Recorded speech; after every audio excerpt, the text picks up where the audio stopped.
passage was basically saying, why do we search for things?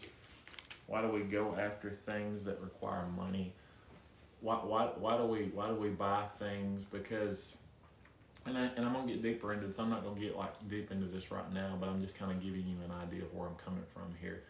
Because we have a void, and we try to fill it with everything that we think will satisfy. But here's the thing: there's only one, and his name is Jesus. This is where he belongs. He belongs in that void. That is a God void. It's not a car, sex, girls, men, money, drugs, alcohol, or whatever it is that you might be into. And a lot of those things are bad anyways, and you pretty much know where I'm coming from on that. We try to fill our lives with unnecessary things when Christ is knocking on the door.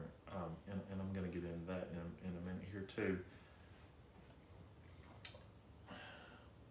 A woman of Samaria came to draw water. Jesus said to her, "Give me a drink." For his disciples had gone away into the city to buy food. Then the woman of Samaria said to him, "How is it that you, being a Jew, ask a drink from me, a Samaritan woman?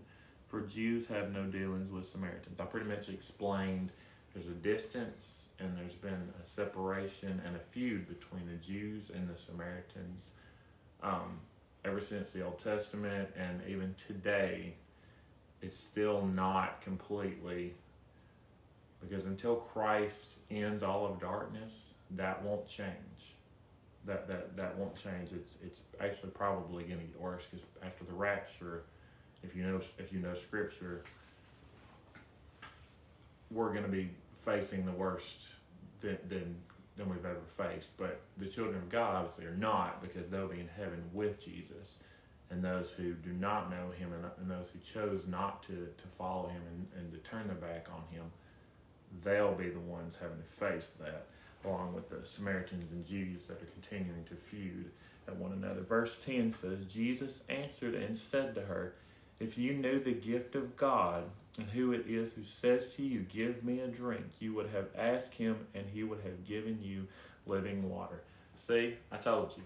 Invitation.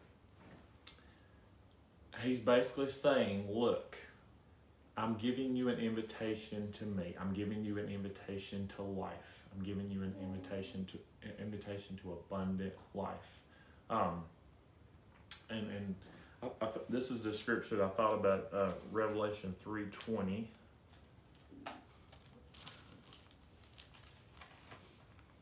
Okay. All right, y'all, read that there.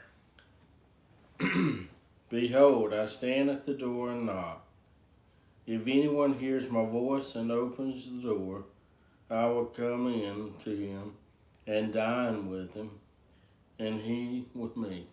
So just like Jesus knocks on our hearts of the ones who don't know him, he's knocking on her heart. He's trying to help her realize that she needs him, because everything that she goes after is not enough. Everything that she goes after is also unnecessary. So she's calling him to herself. Or he's calling. What? You okay?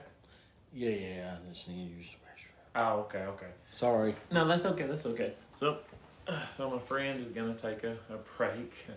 This happens, but I mean, I guess I'll just continue the lesson.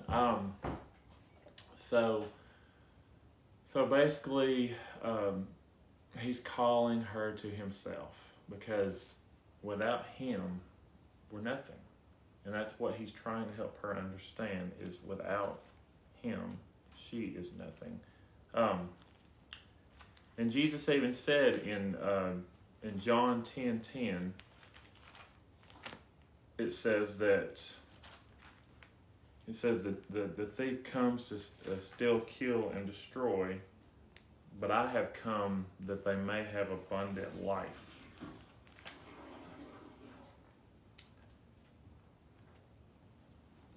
If you knew the gift of God and who it is who says to you, 'Give me a drink,' you would have asked him, and he would have given you living water." Because I mean, and there's so much scripture I could go through here, to where Jesus talks about like different things that he is. But the first scripture that comes to mind is John 14:6, and I've actually quoted this several times. "I am the way, the truth, and the life. No one comes to the Father but by me." If Christ is the way, then why do we choose to go to everything else? Even religion. We don't even need religion. That will not fill this void. If he is the way, if he is the truth, the life. He told her in this story that he's the life, that he's the abundant life. "The thief comes to steal, kill, and destroy, but I have come that they may have life and may have it abundantly." John 10:10. So just like Jesus is coming to this woman, offering himself, offering life, abundant life to her, today the Lord is coming to you. Because like I said, we go through life and we try to fill this void with everything. And I've been through this too. I went through times to where I would make myself happy by buying me something. But every time I did that, there was always an emptiness. Because I didn't need that. I didn't need that. Just like it says in Isaiah 55, you don't need money. The Lord was saying, "Come and take." It was saying in Isaiah 55, come and take.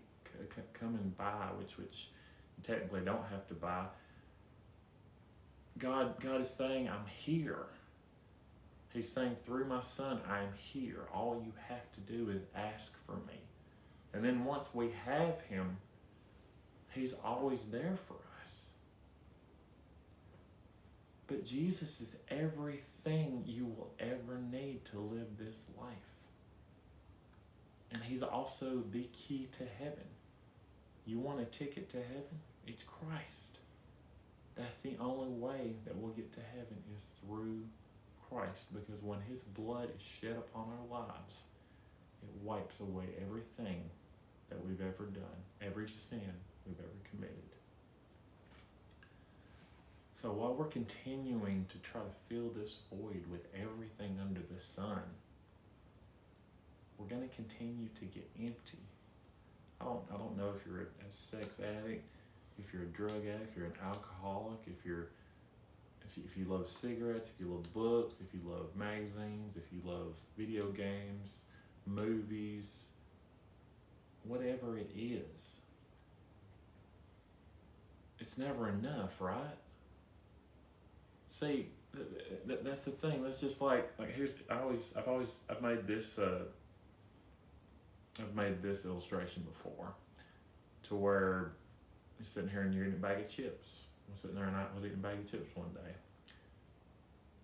and before long they're all gone, right? And then you feel as empty as that bag feels, because you thought that's what you needed, because you were hungry. That's true. Yeah, you were hungry. I get it, but at the same time, is it really what you needed? No. The Father knows that we need Jesus. That's what this is all about. We only need Christ.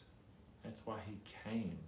For God so loved the world that he gave his only Son, whosoever shall believe in him shall not perish but have everlasting life. And I've told you time and time again, we're not built for this world. This is not our home. This is temporary. Once Christ returns in the rapture, for those who have him and those who had a relationship with him from the time that they accepted him until that time,